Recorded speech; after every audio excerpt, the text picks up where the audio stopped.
بعض بندے ہوتے ہیں رب العزت انہیں اپنے ہاں بلاتے ہیں اور اس کا سبب پیدا کراتے ہیں۔ پاکستان کے ایک بہت بڑے عالم دین حضرت مولانا سعید احمد ربانی رحمۃ اللہ تعالیٰ علیہ، ایک بہت بڑا نام تھا ان کا، ساری زندگی یہاں دین کی دعوت کا، توحید کا، رسالت کا، عظمت صحابہ کا، عقائد حقہ کا پرچار کیا۔ ہمارے یہاں ایک دوست ہیں، بزرگ ہیں، اللہ پاک نے انہیں مال کی فراوانی دی ہیں، انہوں نے اس عالم دین کو عرض کیا کہ مولانا اگر آپ قبول کریں تو میں آپ کو عمرے کے سفر کا خرچہ دیتا ہوں، عمرہ آپ کریں گے، ثواب مجھے ملے گا۔ تو انہوں نے کہا جی بہت اچھا، ان نے سے عمرے کے بھیجنے کا انتظام کر دیا۔ مولانا جب اپنے عمرے سے فارغ ہو کر، بیت اللہ سے فارغ ہو کے، مسجد نبوی سے فارغ ہو کے آنے لگے، اس سے کچھ وقت پہلے بیت اللہ شریف میں نماز پڑھنے گئے، بھی نفل پڑھ لوں، اب تو ویسے ہی واپسی ہے، نوافل کہاں، نیت باندھی، نماز پڑھی، رکوع کیا، جب سجدہ کیا نا تو سجدے سے سر نہ اٹھایا، روح پرواز کر گئے۔ اور اس شخص کی قبر یہاں چوک اعظم میں نہیں، جنت المعلیٰ مکۃ المکرمہ میں۔ دیکھو رب بلانے کے لیے کیا ترتیب بنا، کس طرح ہے، کیوں؟ دین پر عمل کرنے کے لیے ایک جذبہ تھا اور پھیلانے کے ایک جذبہ تھا۔ کچھ نہیں پتہ بندے کو موت کب آ جائے۔ ایک بچی کی شادی ہو رہی تھی یہاں جدہ میں، سعودی عرب کے اندر، اس کو میک اپ کرایا گیا بڑے اچھے طریقے سے، بڑا مہنگا، کتنے ہزار ریال کا میک اپ بنا، اور جب میک اپ سے اس کو خوبصورت سجا لیا، اتفاق سے اس خاتون کا وضو نہیں تھا اور مغرب کی اذان کا وقت ہو گیا۔ تو حال میں بیٹھی ہوئی دلہن نے اپنی ماں سے کہا کہ امی مجھے وضو کرنا ہے، نماز کا وقت ہے۔ ماں نے کہا بیٹا ہر وقت نماز پڑھی ہے، ایک نماز چھوڑ دے، اب وضو کرے گی منہ دھل جائے گا، میک اپ کا اثر ضائع ہو جائے گا، فائدہ نہیں رہے گا، لہٰذا آپ چھوڑ دو وضو کو، بس پھر بعد میں نماز پڑھنا، آپ کی ڈریسنگ خراب ہو جائے گی۔ اس نے کہا امی تھوڑی سی میری بات مان لیں، مجھے وضو کرنے دیں، کچھ نہیں ہوتا۔ وہ کہتی رہی، ماں کہتی رہی، خاموش ہو گئی۔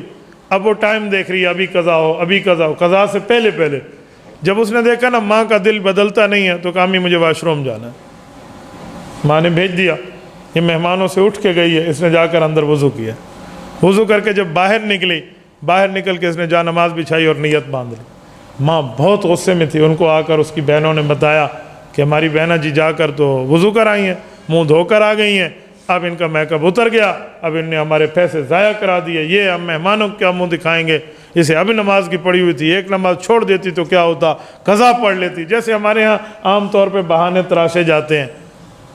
اب یہ اس انتظار میں ہے، یہ سلام پھیرے گی، ہم اسے کہیں گے تو شرم نہیں آتی، یہ کہیں گے وہ کہیں گے۔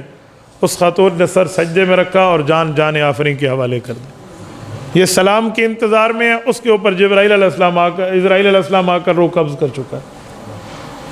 آپ بتائیں، جو غصے میں ٹھہرے تھے نا اس کی ماں سمیت سارے، وہ اس کی قسمت پہ رشک کرنے لگے، وہ اس کی قسمت کو دیکھ کر ایک عجیب کیفیت میں اپنے آپ کو ظاہر کر کہنے لگے اللہ اکبر، ہم نے اسے بہت منع کیا، لیکن رب چاہتا تھا کہ یہ بندی میرے پاس آئے تو حالت سجدے میں، اس کی روح قبض ہو تو سجدے میں ہو، باوجود ہے کہ اتنا پیسہ گیا لیکن آخرت تو بن گئی نا۔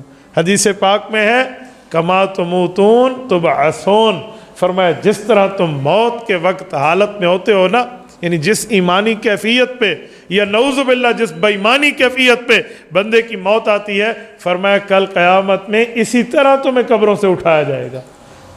اللہ نہ کرے بندہ گناہ میں مبتلا اور موت آ جائے، کل قیامت میں جب وَإِذَا الْقُبُورُ بُعْثِرَتْ، قبریں اکھیڑی جائیں گی تو کیا حالت ہوگی، اور کوئی نیکی میں ہو تو اس کا یوں ہو جائے تو اس کا کیا سے کیا مقام ہوگا۔ تو رسول اللہ صلی اللہ علیہ وسلم کی حدیث، نیک باتیں، اچھی باتیں سننے سے ہم اپنے اندر پیدا کریں کہ ہمارے اندر جذبہ بنائے، اور سنیں جب نیکی کی بات سن کے پڑھ کے عمل کر کے جذبہ بن جائے تو یہ بہت بڑی نشانی ہمیں مل گئی ہے کہ اللہ نے ہمیں مومن بنا دیا ہے۔ کیوں؟ حدیث پاک میں ہے، ایک صحابی نے اللہ کے رسول سے پوچھا یا رسول اللہ موت کے بعد تو سب کچھ کھل جائے گا، لیکن کیا دنیا میں پتہ چل سکتا ہے کہ میں مؤمن ہوں یا مؤمن نہیں ہوں؟ دنیا میں رہ کے اپنے دل کی تسلی ہو سکتی ہے؟ فرمایا جی ہاں، بہت اچھا طریقہ ہے، دنیا میں رہ کر بھی بندے کو پتہ چل سکتا ہے کہ میں مومن ہوں یا مومن نہیں ہوں۔ فرمایا یا رسول اللہ وہ کیا ہے؟ فرمایا اذا اسرت کا حسنتک واذا اساءت کا سیئتک فانت مؤمن۔ اپنی کیفیت دیکھ نیکی کرتے وقت، کیفیت دیکھ گناہ ہو جاتے وقت، اگر نیکی کرتے وقت کیفیت دل کی خوش ہو جاتی ہے کہ اچھا کام کیا، اور گناہ کے وقت دل پریشان ہو جاتے ہے کہ برا کام کیا، سمجھ جا اللہ نے تجھے مومن بنا دیا ہے۔